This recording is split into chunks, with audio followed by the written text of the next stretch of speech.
Vision 4. La télévision africaine.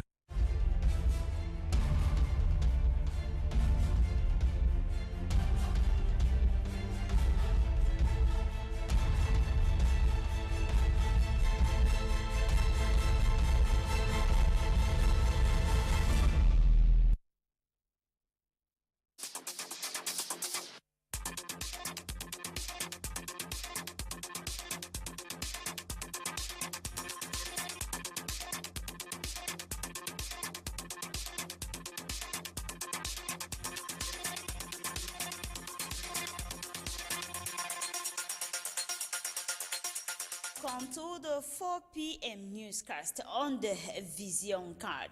In our top stories, following numerous reports from statistics from EU about the influx of illegal migrants into Europe, especially African youths in search for greener pastures, the government of Cameroon has organized a campaign session to discourage illegal migration to Europe.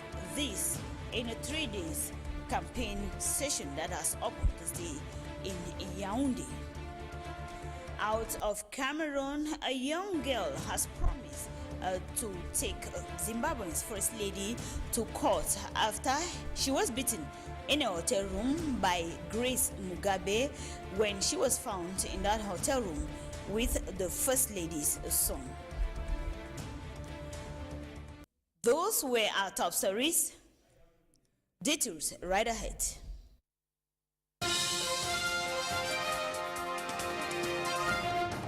You're welcome back.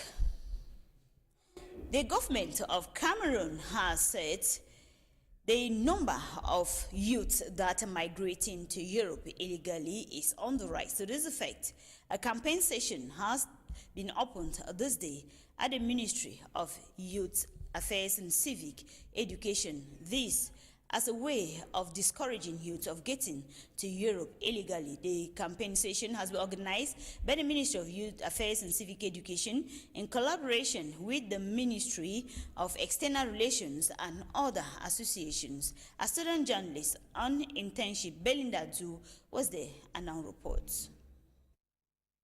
Capacity building session for community mediators on the localized approach for preventive action against irregular migration has opened at the Ministry of Youth Affairs and Civic Education.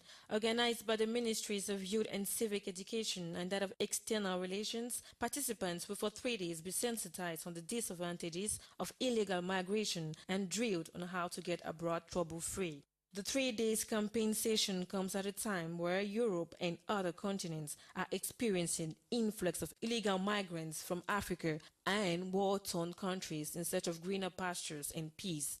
Opening the workshop, Youth and Civic Education Minister Mununa Futsu called on the youth to take into consideration the dangers involved in illegal migration. Raising the awareness of holiday trainees currently deployed in ENJEH services.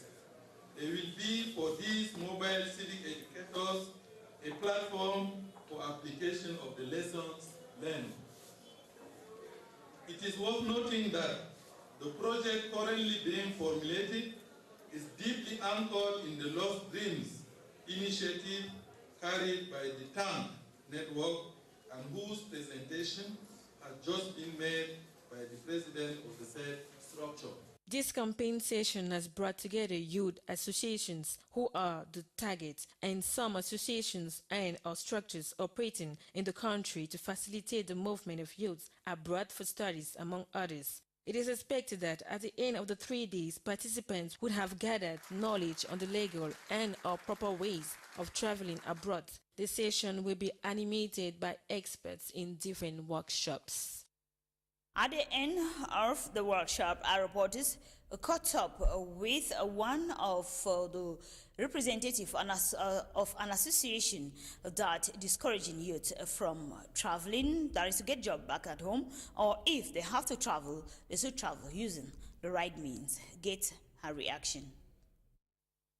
We are working with the Ministry of Foreign Affairs in Germany, and I came to Cameroon to work with the Ministry of the Youth so that we can fight together, we can fight against the irregular migration. So we want to approach the migrants.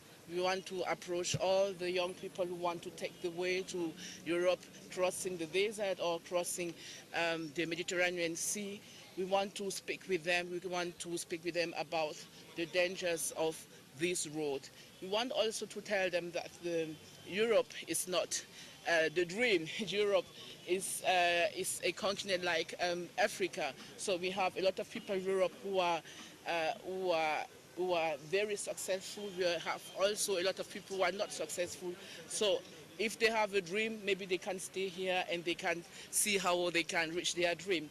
And we want also to tell to all the young people who want to come to Europe to study or to work in Europe that there are possibilities. They can apply for a visa, and we want to tell them how they can apply to visa so that they can get the visa. I think that it's very important that we, the young people, the African people of abroad, and the responsible and all the people who are responsible for the youth in the country of origin, that we fight against the irregular migration. Thank you so much. We now take you to other issues where the first technical meeting for the implementation of the Yaoundé Code of Conduct has opened this day in Yaoundé.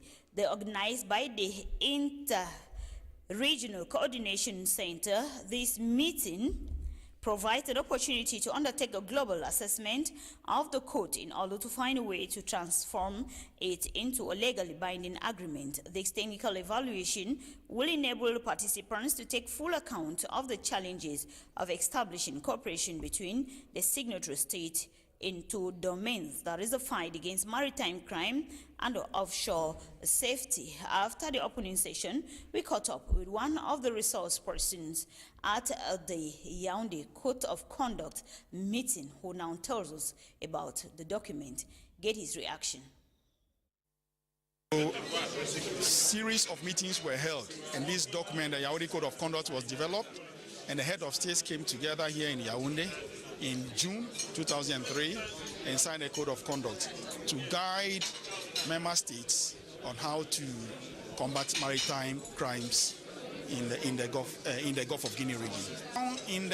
There's an article 17 of the code of conduct stated that after 3 years of the signing, it should be subjected to assessments. The aim is that if it is working fine, should we turn it into a binding agreement so that the moment you sign on it, then you are bound by the provisions in it.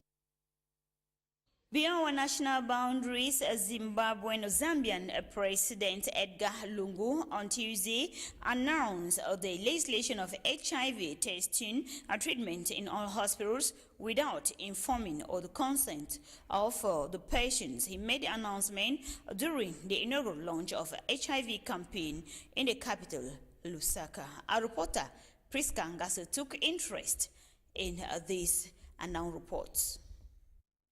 President Lungu also launched the HIV testing, counseling and treatment day, which will be observed nationwide to help end the AIDS disease in the country. The government is pushing to fulfill its agenda of ending AIDS by 2030. Laws in many countries offer rights to adults to refuse medical testing or treatment for any reason. Doctors are also ethically bound to obtain informed consent before testing patients, discuss treatment options in understandable terms, and respect their patients' choices. The World Health Organization, the WHO, and UNAIDS also oppose mandatory HIV testing and promotes voluntary counseling and testing. A young girl in Zimbabwe has promised to take the First Lady, Grace Mugabe, to court. This after she said she was beaten by the First Lady when she found her in a hotel room with his son. Priska Ngasa once more with the details.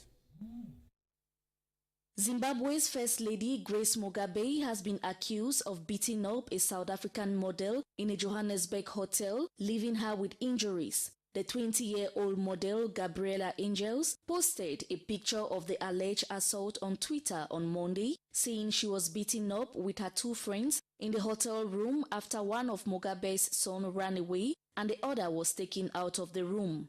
No official statement has been made so far after the incident, but the hotel management confirmed to local media that there was an incident without naming anyone. Gabriela Angels denied sleeping in the room with Mugabe's son and threatened to seek justice against the assault. Mugabe's son are well known for throwing parties. They were thrown out of the apartment in Dubai and evicted also from a Johannesburg apartment after an alleged brawl. We now take you to neighboring Nigeria, where over 27 people have been killed and over 80 when 3 suicide bombers exploded in northeastern part of the country. The 3 suicide bombers were all female. Priska, that's once more, comes back to that story. Dozens were injured when the women blew up themselves outside a refugee camp near Maiduguri in Borno State, a stronghold of the Islamist militant group Boko Haram. There has been an upsurge in violence in the city in recent months. Boko Haram has been fighting to set up an Islamic State since 2009. A report published by the U.S. anti-terrorist researchers last week said it is the first insurgency in history to use more women suicide bombers than men. Baba Kura, a member of a vigilante force set up to fight the jihadis, told reporters on Tuesday that the first bomber blew up herself near a camp, triggering panic.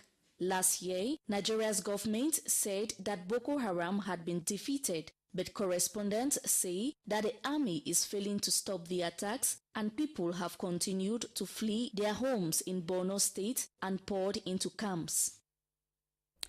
And of course, it is with that we call you for the news. But before we go briefly in sport, the 17th edition of the Chantalbia Cycling Tour is set to take place between the 11th and the 15th of October 2017. The race to begin in Yaoundé will see the participation of some 10 teams from Europe and Africa. It will begin with a prologue during the major allies in the nation's capital here in Yaoundé. That was what we gathered for you for the 4 p.m. newscast. But before we take leave of you once more, our top stories. The government of Cameroon has organized a campaign session to discourage illegal migration of youth in search for greener pastures and jobs. This in a 3-day campaign that has opened this day in Yaoundé, organized by the Ministry of Youth and Civic Education and that of the Ministry of External Relations and other partners. In Zimbabwe, First Lady Grace Mugabe will be taken to court by a young girl who she beat up after she found her in a hotel room with one of her sons. Thank you for watching. Stay tuned for more interesting programs on Vision Cat. It has been the news.